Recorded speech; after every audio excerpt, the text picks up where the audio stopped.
زور سے کہیے میں نے قبول کیا. آواز نہیں آئی ہے, زور سے کہو.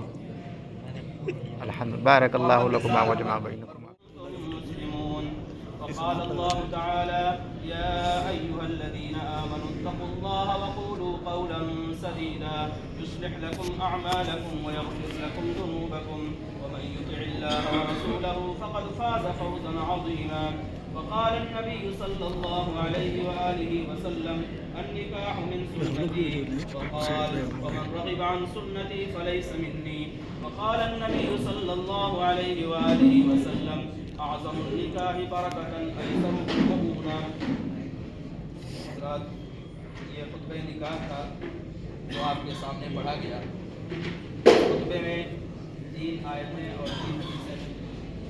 3 آیتیں جو قرآن کریم کی ہیں وہ جناب رسول پاک صلی اللہ علیہ وسلم سے ثابت ہے نکاح کے موقع پر ان کو پڑھا جائے. ان آیتوں میں خاص پیغام ہے نکاح سے متعلق, اس وجہ سے ان آیتوں کا انتخاب کیا گیا ہے. 6666 سے زیادہ آیتیں قرآن کریم میں ہیں, تو ان آیتوں میں ان 3 آیتوں کا انتخاب اس بات کو بتاتا ہے کہ ان کے اندر بہت اہم میسج ہے, اہم پیغام ہے جو اس موقع پر دیا جانا ہے. سب سے پہلی آیت جو پڑھی گئی اس میں اللہ تعالیٰ نے فرمایا کہ اے لوگو, اے انسانوں, اے آدم کی اولاد, اپنے رب سے ڈرو, اپنے اللہ سے ڈرو جس نے تم کو ایک جان سے پیدا کیا اور پھر اس سے اس کا جوڑا بنایا, پھر دونوں کے ملاپ سے انسانی آبادی پھیلا دی. اس اللہ سے ڈرو جس کا نام لے کر تم سوال کرتے ہو, اور رشتہ داریوں کا بھی لحاظ رکھو, اور یاد رکھو کہ اللہ تعالیٰ تمہارے اوپر نگراں ہے, تمہارے ہر بات کو نوٹ کر رہا ہے. اس آیت میں 3 باتیں بہت اہم ہیں. سب سے پہلی بات یہ کہ اللہ سے ڈرنا. اللہ سے ڈرنے کا مطلب یہ ہے کہ اللہ نے جن باتوں کا حکم دیا ہے ان پر ہم عمل کریں, اور جن سے منع کیا ہے ان سے ہم رک جائیں. یہ بنیادی بات ہے. اور اس سلسلے میں تشریح یہ ہے کہ ہم توحید کو اختیار کریں, شرک سے بچیں.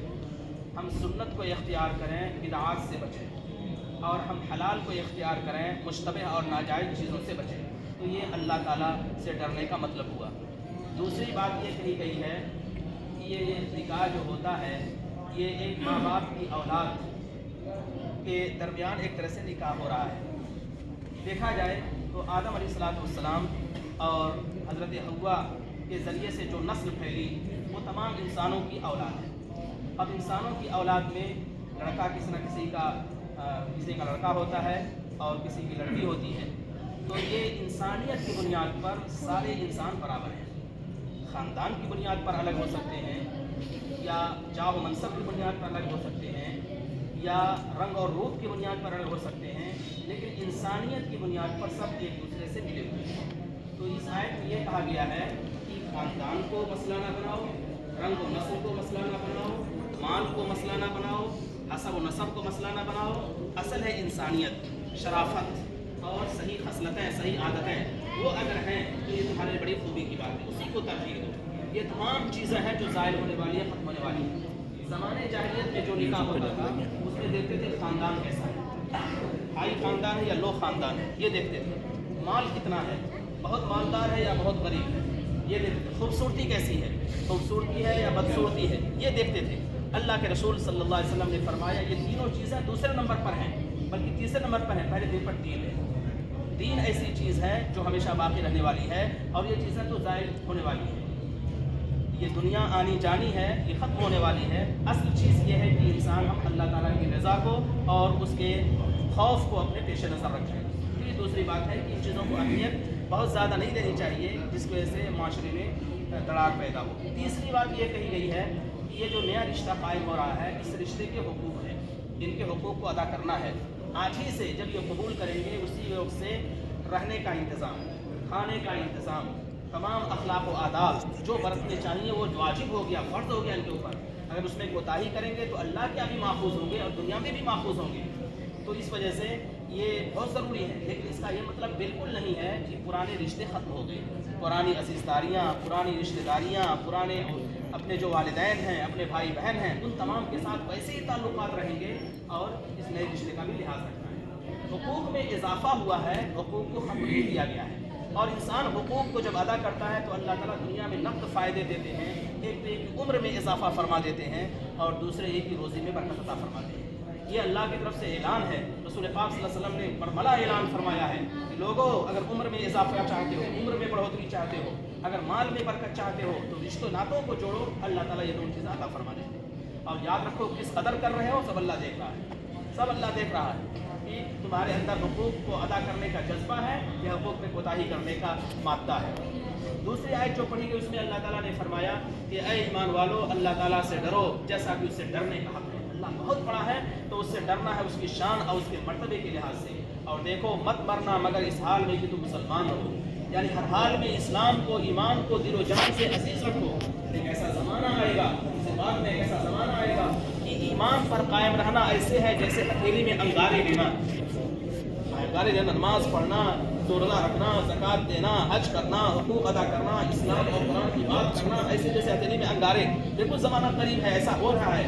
تو ایسے موقع پر ایمان اور اسلام پر قائم رہنا, اور اللہ تعالیٰ توفیق دے گا. جب قائم رہو گے تو اللہ تعالیٰ موت کو کلمہ نصیب فرمائے گا. اور حدیث میں آیا ہے کہ جس کا آخری کلمہ, آخری لفظ جو اس کی زبان سے نکلے موت کے وقت کلمہ ہو تو جنت میں داخل ہو. من کان آخر کلامہ لا الہ الا اللہ دخل الجنہ, جنت اس کے لیے پکی ہے. تو یہ کب نصیب ہوگا؟ یہ نصیب اسی وقت ہوگا جب پوری زندگی اچھی گزرے گی. اللہ تعالیٰ ہر ایک کو اس کی توفیق نصیب فرمائے اور ہر ایک کو خاتمہ بالخیر عطا فرمائے. اور تیسری آیت جو میں نے پڑھی اس میں اللہ رب العزت نے فرمایا کہ لوگوں اللہ تعالیٰ سے ڈرو اور سچی اور پکی بات کرو. انسان سچ بولتا ہے تو نجات پاتا ہے, کامیاب ہوتا ہے. جھوٹ بولتا ہے تو ناکام ہوتا ہے, نامراد ہوتا ہے اور پیچھے رہ جاتا ہے, اور جھوٹ جہنم کی طرف انسان کو لے جاتا ہے. تو اس وجہ سے سچائی جنت کا راستہ دکھاتی ہے اور جھوٹ سے انسان جہنم تک پہنچ جاتا ہے. تو سچ بولو, اللہ کا تقوی اختیار کرو اور معاشرے میں سچ بولو. تو 2 باتیں ہوئی, یعنی اللہ کے حقوق کو ادا کرو اور بندوں کے حقوق کو ادا کرو, تو اللہ تعالیٰ تمہارے گناہوں کو معاف کر دے گا اور تمہارے معاملات کو درست فرما دے گا. اور جو بھی اللہ اس کے رسول کی بات مانے گا وہی کامیاب ہوگا. یہ اعلان کر دیا گیا ہے, ایک بنیادی اور اصولی بات کہہ دی, جو بھی اللہ اس کے رسول کی بات مانے گا وہی کامیاب ہوگا. نفس کی بات ماننا, خاندان کی بات ماننا, عورتوں کی بات ماننا, معاشرے کی بات ماننا شادی موقع پر بہت ہوتا ہے. یہ گھر والے نہیں مان رہے ہیں کیا کریں, ارے کسی طرح منائیے ان کو, شریعت کو اولا رکھیے. یہی کہا گیا ثم جعلناک علی شریعۃ من الامر فاتبعها ولا تتبع اهواء الذین لا يعلمون. ہم نے شریعت دیا ہے, قانون دیا ہے. یہ زندگی جانوروں کی زندگی نہیں ہے, ایک سسٹم ہے. اللہ تعالیٰ نے 6 دن میں آسمان و زمین کو پیدا کیا تو اس کے ذریعے ایک سسٹم دیا ہے. اللہ تعالیٰ چاہتے تو کن فیکون کے ذریعے پیدا ہو جاتا, لیکن 6 دن لگائے اس میں. کیوں؟ تاکہ سسٹم کے تحت زندگی گزرے, نظام کے تحت زندگی گزرے. تو ہم کیا بے نظام کی زندگی گزاریں گے؟ شادی میں بے نظام, نماز میں نظام اور شادی میں بے نظام نہیں, بالکل ایسا نہیں ہونا چاہیے. اللہ کی توفیق ہے, اللہ کا شکر ادا کیجیے کہ آپ مسجد میں نکاح کر رہے ہیں. اللہ تعالیٰ اس کی برکتیں خوب عطا فرمائے. لیکن اسی کے ساتھ ساتھ اور بھی جو تقاضے ہیں شادی اور نکاح کے, اس کو بھی ادا کرنے کی کوشش کرنی ہے تاکہ اور برکتیں ملیں. اس کو اگر 1,000 روپیہ ملے تو 2,000 بھی توقع تو کون نہیں اس کی کوشش کرے گا. ہر آدمی کوشش کرتا ہے اور اس کے لیے جان کھپاتا ہے. ایک مرتبہ حضرت شاہ یعقوب مجددی رحمۃ اللہ علیہ کا واقعہ یاد آ گیا. شاہ یعقوب مجددی رحمۃ اللہ علیہ بہت بڑے بزرگ تھے. تو ان سے کچھ لوگوں نے آ کے شکایت کی, حضرت ہم نے ایک مسجد بنائی ہے اور اس میں کوئی آ نہیں رہا, کیا کریں, اور بہت عالیشان مسجد ہے. تو حضرت کا جو انداز تھا وہ مثالوں سے بات سمجھانے کا تھا. شاہ یعقوب مجددی حضرت مولانا علی رحمۃ اللہ علیہ ان کے پاس جاتے رہتے تھے, تو انہوں نے کتاب لکھی ہے, اس کا نام ہے صحبتیں با اہل دل, یعنی اہل دل کے ساتھ چند گھنٹے. اس کی مجالس کا مجموعہ ہے. تو اس میں واقعہ لکھا ہے کہ حضرت کے پاس آئے لوگ, کہا کہ مسجد بنوائی ہے, اس میں لوگ آ نہیں رہے, کیا کریں. تو حضرت نے کہا کہ دیوار چنوا دو, جو گیٹ ہے بند کرا دو. حضرت نے بالکل الٹی بات کہی, کہا کہ بند کرا دو اس کو, جتنے دروازے ہیں سب بند ہو, دیوار چنوا دو. پھر حضرت نے کہا کہ اندر کسی طرح سے ایک آدمی کو بیٹھا دو اور اس میں 1,000 روپے, زمانے میں 10 روپے کی بڑی اہمیت تھی, اب آج کے زمانے میں کہا یا 1,000 روپے کا نوٹ لے کر ایک آدمی کو بیٹھا دو اور پورے محلے میں اعلان کرا دو کہ مسجد کے اندر ایک آدمی ہے جو 1,000 روپے تقسیم کر رہا ہے یا 2,000 روپے تقسیم کر رہا ہے, اعلان کرا دو. تو جس کو بھی شوق ہوگا 1,000 2,000 لینے کا فری میں, وہ دوڑا ہوا آئے گا, دیکھے گا ارے اس میں دیوار ہے, توڑ دے گا, اس کی اینٹیں نکالے گا, دروازے توڑے گا, کھڑکیاں توڑے گا اور داخل ہو جائے گا. کیوں؟ کیونکہ 2,000 1,000 کی اہمیت اسے معلوم ہے, 1,000 2,000 کی اہمیت معلوم ہے. اس وجہ سے وہ اس کے لیے اتنی کوشش کرے گا, پہاڑ پہ ہو تب بھی وہاں پہنچ جائے گا, اور بھی سمندر کے نیچے تب بھی وہاں پہنچ جائے گا. تو حضرت نے جب یہ کہا تو کہا کہ آپ لوگوں نے مسجد تو بنا لی, لیکن مسجد بنانے کے ساتھ ساتھ مسجد کے فضائل, مسجد کے آداب, مسجد میں نماز پڑھنے کا ثواب, مسجد کے تعلق سے جو پیغام ہے اس کو عام کرنے کی کوشش کرنی چاہیے. مسجد میں انسان آتا ہے تو جنت کے گھروں میں سے ایک گھر میں ہوتا ہے, جنت کے باغوں میں سے باغ میں ہوتا ہے, اور بازار میں جاتا ہے تو گویا کہ وہ ایسی جگہ میں ہوتا ہے جو بہت اچھی جگہ نہیں ہوتی ہے. تو اس وجہ سے جب یہ فضائل بیان کیے جائیں گے اور ہر لمحہ ہر لحظہ ہر منٹ ہر سیکنڈ جو اس میں گزرے گا وہ عبادت میں شمار ہوگا. تو جب یہ فضائل معلوم ہو جائیں گے تو لوگ خود بخود مسجد آنا شروع ہو جائیں گے. فضائل کے لیے صرف مسجد بنا دینا کافی نہیں بلکہ مسجد کے پیغام کو, مسجد کے میسج کو, مسجد کے فضائل کو بیان کرنا ضروری ہے. تو خیر میں یہ کہہ رہا تھا کہ اللہ تعالیٰ نے جو یہ توفیق دی ہے اس توفیق کی ہمیں قدر کرنی چاہیے اور جو بھی اللہ اس کے رسول کی اطاعت کرے گا وہی کامیاب ہوگا. 3 حدیثیں پڑھی گئیں. پہلی حدیث کا ترجمہ یہ ہے, اللہ کے رسول صلی اللہ علیہ وسلم نے فرمایا نکاح میری سنت ہے. یہ دنیاوی کام نہیں ہے, سنت ہے. دنیاوی کام تو ہے ہی, ایک طرح سے ضرورت پوری ہوتی ہے, لیکن عبادت بن جاتی ہے جب ہم سنت سمجھ کے کریں. اور دوسری حدیث میں فرمایا جو میری سنت سے اعراض کرے گا اس سے میرا کوئی تعلق نہیں ہوگا. میری سنت سے دور بھاگے اس سے میرا کوئی تعلق نہیں ہوگا. اور تیسری حدیث میں فرمایا کہ برکت والا نکاح وہ ہے جس میں خرچ کم ہو. آج کل انسان دکھانے کے لیے خرچ کرتا ہے, تو ریاکاری ویسے بھی اللہ تعالیٰ کو بہت ناپسندیدہ ہے. 3 آدمی آئیں گے اور تینوں بہت اعلیٰ کام کیے ہوئے ہوں گے. ایک بہت اچھے قاری صاحب ہوں گے جنہوں نے مجمع کے دنوں پر اپنی حکومت چلائی ہوگی اور ان کے دنوں کو لوٹ لیا ہوگا, لیکن اللہ تعالیٰ ان کو جہنم میں ڈال دیں. ایک شہید آئیں گے جو گردن کٹا چکے ہوں گے, اللہ تعالیٰ ان کو جہنم میں ڈال دیں. اور ایک مال کا لٹانے والا آئے گا, اللہ تعالیٰ اس کو بھی جہنم میں ڈال دیں. کیوں؟ کام تو بہت اچھا ہے, ریاکاری آگے بیچ میں. تو اس وجہ سے اللہ کے رسول صلی اللہ علیہ وسلم نے فرمایا کہ نکاح کرو, نکاح میں خرچ کرو, کوئی ہے بات نہیں ہے, اس میں کھانا کھلاؤ لوگوں کو, اعزاء وقارب کا خیال رکھو, لیکن اس کا یہ مطلب نہیں ہے کہ فضول خرچی ہو. ضرورت کے مطابق, ضرورت جہاں جیسے خرچ کرنا یہ عبادت ہے اور خرچ کرنا چاہیے. روک روک کر رکھنا یہ بخل ہے, اس کی اللہ قرآن بالکل اجازت نہیں دیتا. قرآن میں آیا ہے کہ تم اپنے ہاتھ کو گلے تک نہ باندھو اور نہ بالکل کھول دو. وابتغ بین ذلک سبیلا, درمیان چالے. بالکل بخل کرے یہ بھی منع ہے, اور بالکل ہاتھ کھول دے کچھ رہے ہی نہ یہ بھی غلط ہے. درمیانی راستہ اختیار کرنا چاہیے. ایسر النکاح اعظم النکاح برکہ, برکت اسی نکاح میں ہوتی ہے جس میں خرچ کم ہو اور آسانی سے انسان اس کو برداشت کرے. یہ نہیں کہ شادی کے بعد کنگال ہو جائے, مفلس ہو جائے. اللہ تعالیٰ جو باتیں کہی گئی ہیں ان پر ہمیں عمل کرنے کی توفیق عطا فرمائے. بزرگ بنا ہوا ہے, پہلی مرتبہ نکاح ہو رہا ہے. محمد نثار احمد مرحوم کی صاحبزادی اصفیہ نثار کو میں نے آپ کے نکاح میں دیا, جس میں مہر ہے 10 گرام سونا اور یہ بنا ہوا ہار ہے. اس کا وزن ہے 17 گرام 230 ملی گرام. اور اس میں وکیل ہیں ابو بکر صاحب اور گواہ اول ہیں سعید صاحب اور گواہ دوم ہیں تجمل صاحب. کیا آپ نے قبول کیا؟ زور سے کہیے, میں نے قبول کیا. آواز نہیں آئی ہے, زور سے کہو.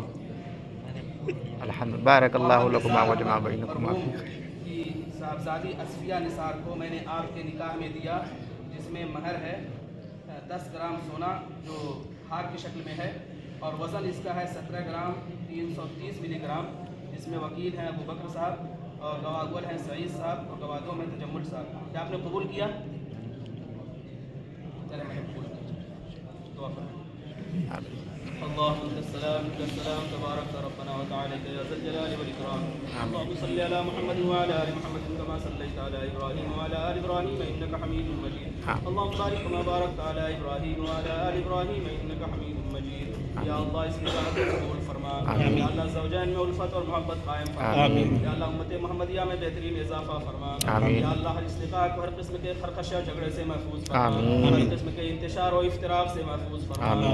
یا اللہ اس نکاح کو مسجد میں کیا جا رہا ہے یا کیا گیا ہے, یا اللہ اس کی برکات نصیب فرما. یا اللہ اس طرح سے تمام سنتوں کو بھی زندہ کرنے کی توفیق عطا فرما. پرانے رشتے کو حقوق کو بھی ادا کرنے کی توفیق عطا فرما.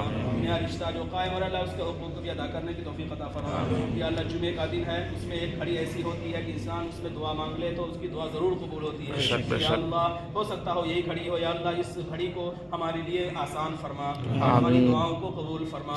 یا اللہ اپنی رضا نصیب فرما. یا اللہ آسانی نصیب فرما. یا اللہ مشکلات سے آزادی نصیب فرما.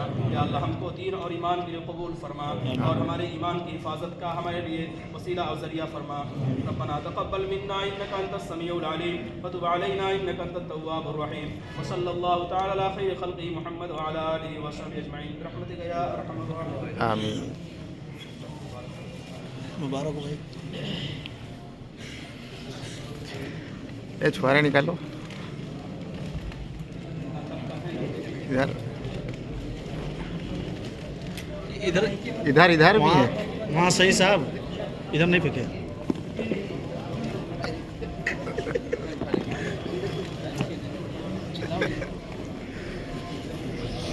ٹویل